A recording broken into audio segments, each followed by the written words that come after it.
Oke, baik. Pertama-tama saya ucapkan terima kasih kepada teman-teman semua yang sudah kembali mengundang saya. Teman-teman Stikom luar biasa sekali, ya kan, semangatnya. Mohon izin, sebelum saya menyampaikan paparan, ya, kembali saya izinkan saya menyampaikan sedikit pantun, ya kan. Main laptop, pasang WiFi, disambung dari kabel serat.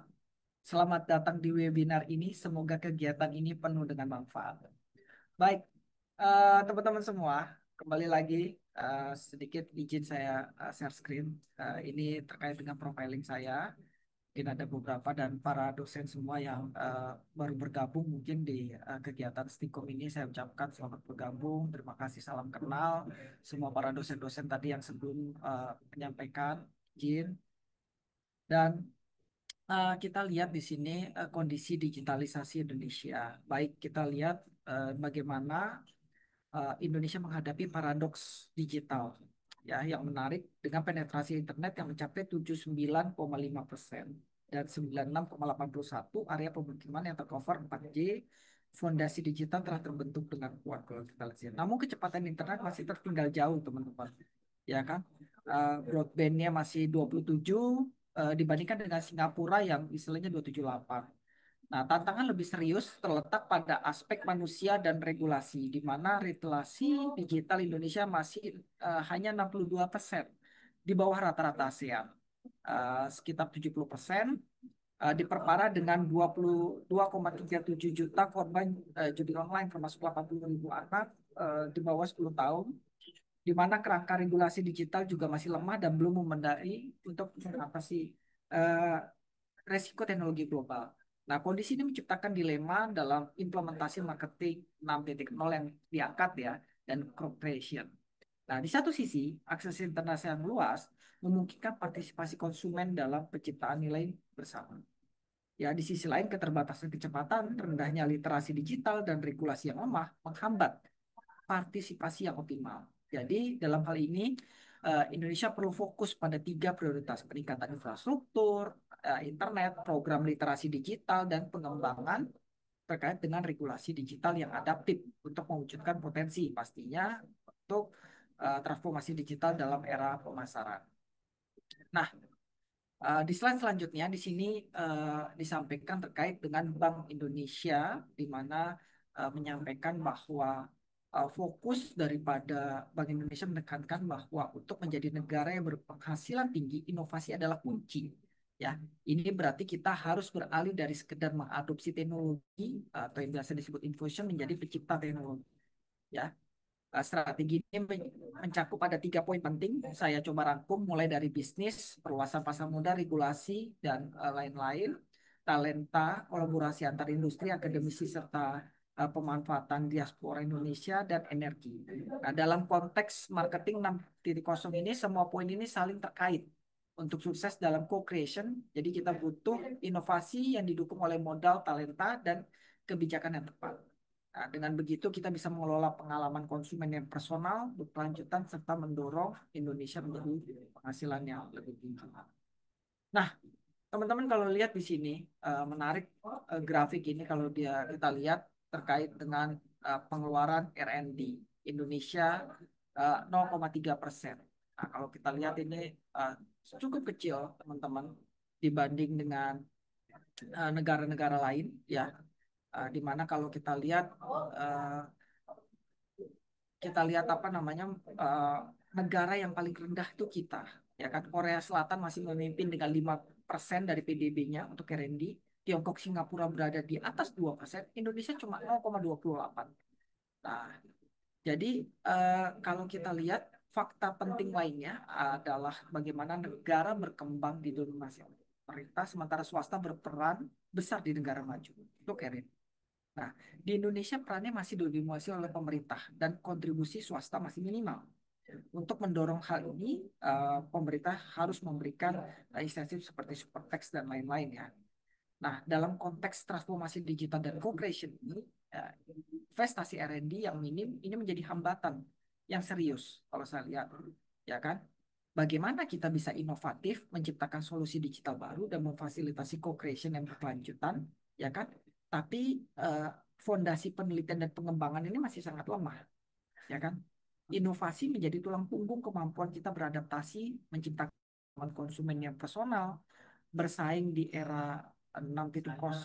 Tanpa era yang dia kuat, kita akan sulit bergerak maju dari sekadar pengguna untuk menjadi pencipta. Untuk itu, meningkatkan investasi dari R&D baik dari pemerintah maupun swasta, mendorong kolaborasi di antaranya adalah hal krusial yang bukan hanya tentang angka, tapi tentang menciptakan ekosistem inovasi yang vital bagi ekonomi Indonesia. Ya, oke, kita bisa maju. Nah, ini beberapa isu strategis kalau kita lihat mulai dari isu teknologi, habis itu knowledge dan future readiness.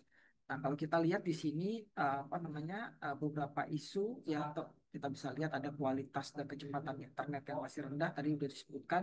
Nah, isu pengetahuan ya kan kejahatan digital, tingkat literasi, ya kan kualitas SDM yang masih belum dan yang terakhir adalah bagaimana kesiapan MSDM kita, sumber daya manusianya.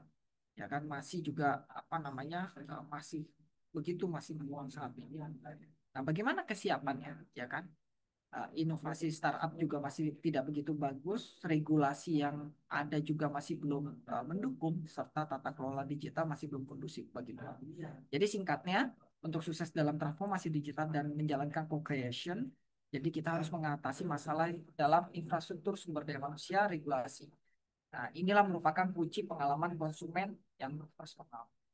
Nah, kalau kita lebih lanjut, kita lihat lagi teman-teman. Ini ada sedikit apa namanya berteori bagaimana konsep co-creation dan marketing 6.0 ini didefinisikan oleh Ramaswamy Daruzan itu di mana keterlibatan konsumen dalam proses penciptaan. Tadi juga sudah disampaikan oleh para pemapar sebelumnya, ya kan? Tapi saya coba menguatkan di sini ada beberapa bentuk mulai dari ideation, customization, advokasi dan feedlots.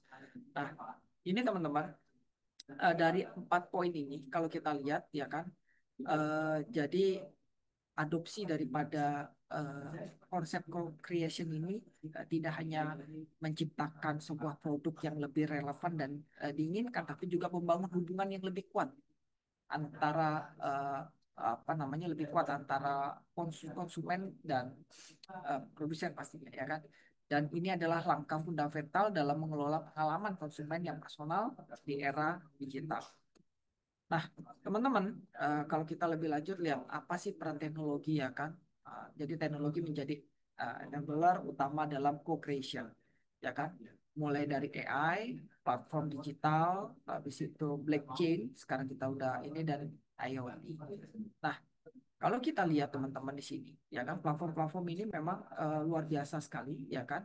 Jadi kalau saya coba ambil pointersnya adalah teknologi digital ini bukan hanya memfasilitasi co-creation, tapi juga memperluas definisi dan kemungkinannya. Ya kan? Dari personalisasi massal hingga interaksi yang transparan dan pengalaman yang terintegrasi teknologi. Jadi ini merupakan penggerak utama dalam perusahaan dalam konsumen menciptakan nilai di era 6.0. Nah, oke. Nah, ini teman-teman, kalau kita lihat bagaimana mengelola pengalaman konsumen yang personal dan berkelanjutan. Ada 3 poin di sini, mulai dari personal, engage, dan sustainability. Nah, kalau kita lihat teman-teman, dari 3 poin ini, gambar ini, kita lihat kayak semacam roda gigi ya, ya kan? Yang kalau saya bilang ini adalah 3 pilar kunci yang harus diintegrasikan untuk pengalaman yang optimal. Mulai dari apa namanya personal, ya kan?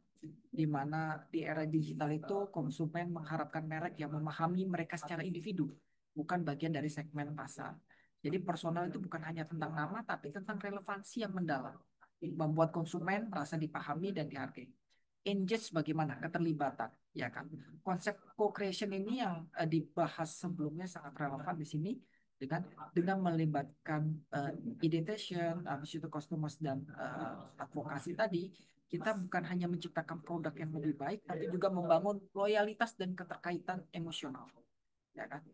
Nah, bagaimana yang poin sustainability ini? Jadi kita lihat bahwa apa namanya ketika para konsumen ingin bermitra dengan perusahaan yang memiliki nilai-nilai, ya kan? Jadi konsumen ini eh, tidak hanya peduli dengan kualitas dan harga, tetapi juga dampak etika sosial dan lingkungan. Jadi kalau kita lihat kenapa yang ini saling berkaitan, tiga poin ini, ya kan, eh, nggak bisa bergerak berdiri sendiri-sendiri, tapi juga ini saling terintegrasi. Ketika kita mampu mengintegrasikan tiga elemen ini, ya kan, eh, kita akan bisa berhasil menciptakan pengalaman konsumen yang tidak hanya memuaskan, tapi juga ya, berkelanjutan. Nah, ini beberapa studi kasus teman-teman, mulai dari Nike, Lego, dan Tokopedia, Gojek, dan Grab. Nah, di sini Nike juga uh, sudah membangun Engage ya, baik itu apa namanya, membuat sepatu desain sendiri, Lego, dan lain-lain.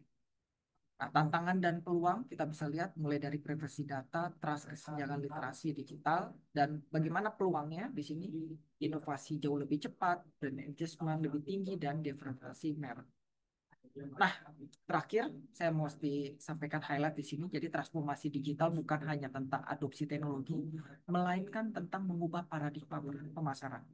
Co-creation menjadikan konsumen bukan hanya sekedar pembeli, tapi juga mitra strategis dalam membangun nilai dan saya akhiri. Terima kasih. Wassalamualaikum warahmatullahi wabarakatuh. Dan mohon maaf apabila ada yang kurang berkenan. Terima kasih teman-teman semua.